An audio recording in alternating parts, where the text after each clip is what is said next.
right here. At home. Protect your out. We put the work in. Let's finish. Come on, man. Let's do this. Family up here. 1, 2, 3. Yeah. You see, we dream chase, cause that's all we was given to start with. Then we realized the dream was obtainable. Now look at us.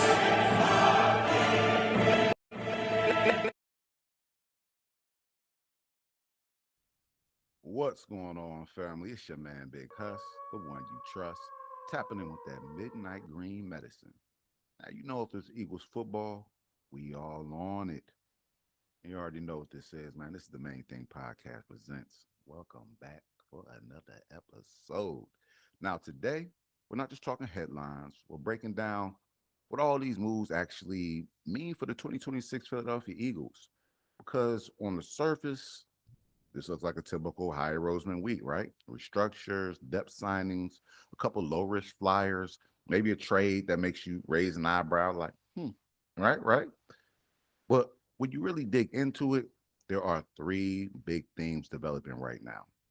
The Eagles are quietly locking themselves into decisions at key positions. They're taking calculated risks on bounce-back players. And there's still real question marks at spots we really didn't expect to see them, including one that could cost games. That's right. I said cost games. We're talking kickers. We're talking offensive identity shifts. We're talking crowded running back rooms. We're talking safety depth getting reshuffled in real time. So, we got a lot to get into. But before we do that, please make sure that you're commenting, liking, and most of all, subscribe to the page so you don't miss when me and Mr. Owens drop these videos on y'all. Let's start with one move that didn't make noise, but probably should have. When you look at the Eagles roster heading into 2026, kicker isn't supposed to be a concern, but here we are. The Eagles restructured Jake Elliott's deal, dropping his base salary from $6 million to $5 million guaranteed, saving about $240,000 in cap space per Mike Garafolo of NFL Network. Now, let's keep it a beam. What does this move tell us? Jake's not going anywhere. We know that. Now, we got to give Elliott his flowers here, right? He's the greatest kicker in franchise history, 2 Super Bowls, clutch postseason moments, future Eagles Hall of Famer, and there's no debating that. But the league doesn't care about what you did. This is a what have you done for me lately league. And right now, this is where concern kind of kicks in. Over the last 2 seasons, 2024, 2025, and 2024, field goal percentage was 77.8%. The league average was 84, so he's below average. 2025, even worse than that, 74.1%. League average actually went up to 85.6. So as the league is getting better, our boy Elliott is regressing a bit. And that's not just a dip, that's below average production, right? The bigger issue is range. In 2025, he was 4 for 8 from beyond 50 yards, so that's 50%. In 2024, 1 for 7 from 50 plus. That's 5 for 15 to 33.3% for those math whizzes out there from 50 plus yards over 2 years. Meanwhile, the rest of the league's evolving. We just saw 12 field goals of 60 plus yards league wide last year. Kickers hitting from distances that used to be like desperate attempts, right? Desperate situation type drinks. Guys like Brandon Aubrey from the Cowgirls, he's changing the standard. He really is. He's a dog. And Elliott, he's trending in the opposite direction. Now, let me be clear. The Eagles don't need a 65-yard kicker, right? What we do need is consistency from 50 to 55, reliability from 40 plus, and the confidence to drive it in when some of these drives stall. And last year, he was 7 to 10 from 40 plus. That's 70%. Not bad. But that's also where the games gets lost. So the questions become, is this loyalty or denial on the Eagles' part, right? Because if Elliott doesn't bounce back, the kicking game is in a real weakness for 2026. Now, we've seen Elliott have some bounce back years, so it can be done. But will he do it? Now, let's shift into something a little bit more encouraging here, right? The offense.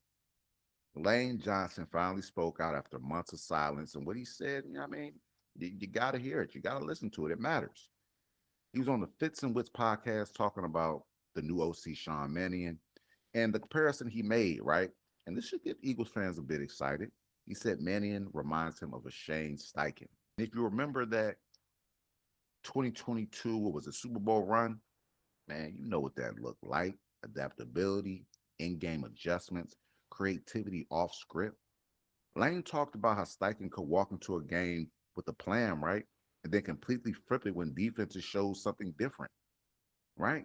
That's coaching. That's adaptability. That's high-level play calling. Now with Mannion, you're also hearing Shanahan style concepts, more wide zones, less isolation for tackles like Lane and Jordan Mailata, excuse me. So translation, this offense might get easier on the edges, more movement, more flow, less predictable passing sets. And that matters because the Eagles' offense at times last year felt rigid, stale, right? We were missing something. If Mannion brings that flexibility back, this unit could level up once again. With all those stars that we have on the offensive side of the ball, we just need a competent driver right now. Now, next up, the running back room just got a little interesting. Me and Mr. Owens really like this running back coming out of Florida. Been in the league a few years doing this thing. The Eagles signed Damian Pierce to a 1-year deal. And this is classic Howie. Low risk, high upside, right? Because Pierce's career has been a bit of a roller coaster. I'm gonna keep it a beam with y'all, keep it a buck with y'all. 939 yards as a rookie, 4.3 yards per carry. He was toting his rookie year. Then declined to 416 yards. That's 293 yards. And then 36 yards last season, right? Injuries, lost role, then kind of fell out of rotation, if you want to be honest, down there in Houston. But listen to the mindset he's coming here with. He says straight up, it sucks losing that role, but he's staying grounded and chasing the opportunity.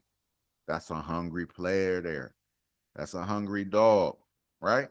Now, the running back room looks like this as of right now. You got Saquon Barkley, say 2K. We know what that is. You got Tank Bigsby, Will Shipley, Carson Steele, who came over from the Chiefs, will probably more so be used in a fullback capacity kind of role. And now Pierce. That's not depth, baby. That's competition, especially when you're talking about for a Will Shipley and a Carson Steele, right? I believe Tank Bixby has earned his role. He'll be here. But everybody else, hey, man, buckle your chin strap up. It's time to go compete. And Pierce knows it, right? He might not even make the roster.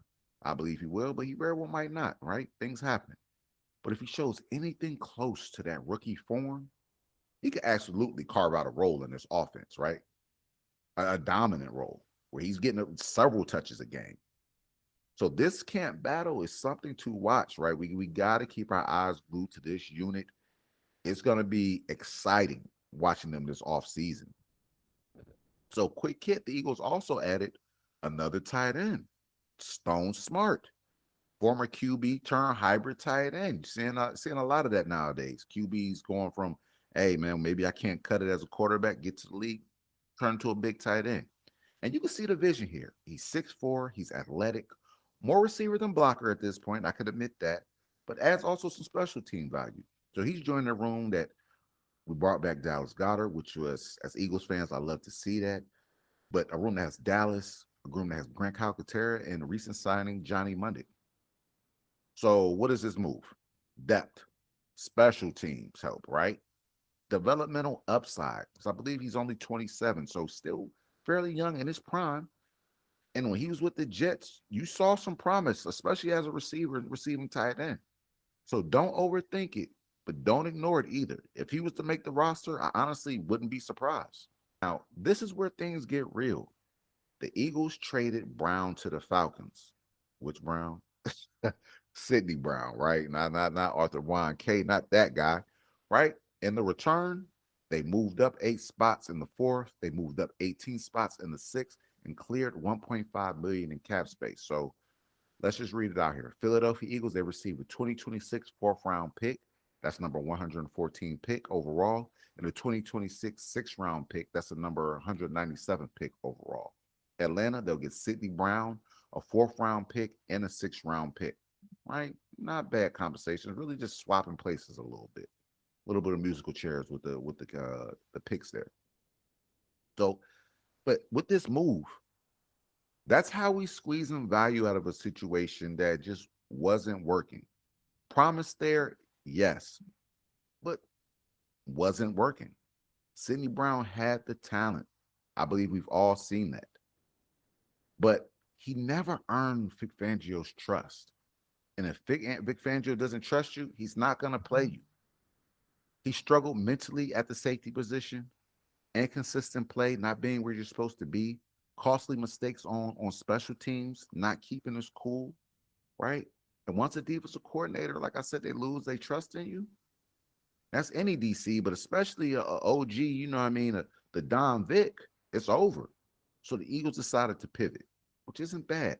They're bringing back Marcus Epps, who, as me and Mr. Owens discussed, and if you, as fans, if you watch the games when he was filling in for Andrew McCouber his rookie year, Marcus Epps, he played outstanding, right? Didn't make a lot of wild plays, but was never out of position. It wasn't a liability. But then we also signed J.T. Gray, per Ian Rappaport, right? Brought them both back, or brought Marcus Epps back and then signed J.T. Gray, bringing them in on one-year deals, right? Epps, familiarity, stability.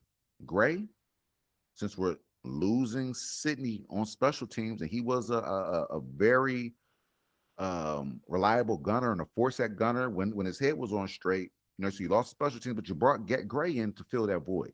Gray is an elite special teams player, 3-time All-Pro at the special teams position, right? So this isn't flashy. These are functional moves. But here's the issue. We also lost Reed Blankenship in free agency. Let's not forget that, to the Texans. So right now, safety is definitely still a question mark, but we have to keep our eyes on Andrew McCouber coming back for a bounce-back year.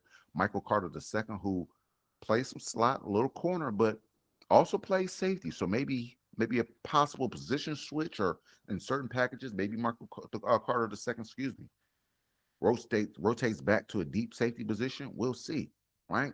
So they patched it, but that doesn't mean that they didn't fully solve it.